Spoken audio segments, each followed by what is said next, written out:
தூத்துக்குடி மாநகராட்சி புதிய ஆணையராக பதவியேற்றுள்ள தினேஷ்குமார் மேயர் மாமன்ற உறுப்பினர்கள் ஒத்துழைப்புடன் வளர்ச்சி திட்டங்கள் செயல்படுத்தப்படும் என தெரிவித்தார்.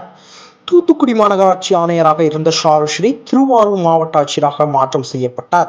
இதனைத் தொடர்ந்து திண்டுக்கல் மாவட்ட கூடுதல் ஆட்சியராக பணியாற்றிய தினேஷ்குமார் தூத்துக்குடி மாநகராட்சி ஆணையராக தமிழக அரசு நியமனம் செய்தது. இதனைத் தொடர்ந்து தூத்துக்குடி மாநகராட்சி 13வது ஆணையராக இன்று அவர் மாநகராட்சி அலுவலகத்தில் பதவியேற்றுக் கொண்டார்.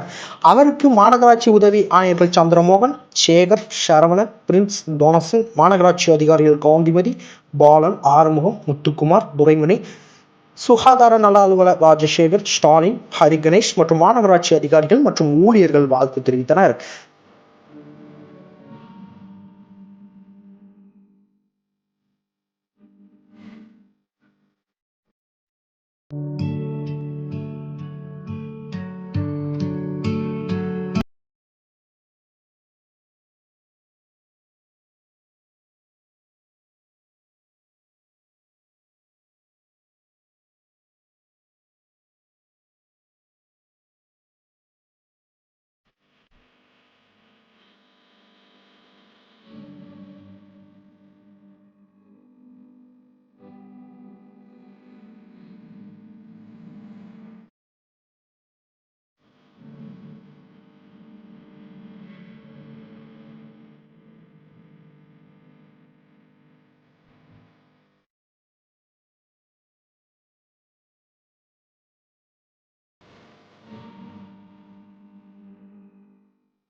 இதனைத் தொடர்ந்து ஆணையர் தினேஷ்குமார் செய்தியாளர்களிடம் பேசுகையில், அமைச்சர், மாநகராட்சி மேயர் மற்றும் மாமன்ற உறுப்பினர்கள் ஒத்துழைப்புடன் மாநகராட்சியின் வளர்ச்சி திட்டங்கள் செயல்படுத்தப்படும் என தெரிவித்தார்.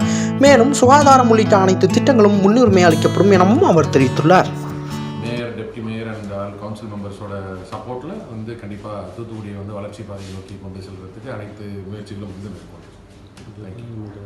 எந்த பணிக்கு முக்கியத்துவம் கொடுப்பீங்க சார்? எல்லா பணிக்கும் முக்கியத்துவம். கார்பரேஷன் அப்படின்றது it is everything is important. அதனால் சானிடேஷன் ஆகட்டும், அடிப்படை கட்டமைப்பு வசதிகள் ஆகட்டும், சுகாதாரம் ஆகட்டும், எல்லாத்துக்குமே ஈக்குவல் இம்பார்ட்டன்ஸ் கொடுத்து மக்கள் வாழறதுக்கு இன்னும் நல்ல ஒரு உகந்த இடமா மாற்றுறதுக்கான அனைத்து முயற்சிகளும் மேற்கொள்றதுக்கு ஸ்டெப்ஸ் இருக்கு. தேங்க்யூ. செய்திகளை உடனுக்குடன் தெரிந்து கொள்ள உங்கள் கரம் டிவியை சப்ஸ்கிரைப் செய்யுங்கள். அதோடு பெல் பட்டனையும் கிளிக் செய்யுங்கள்.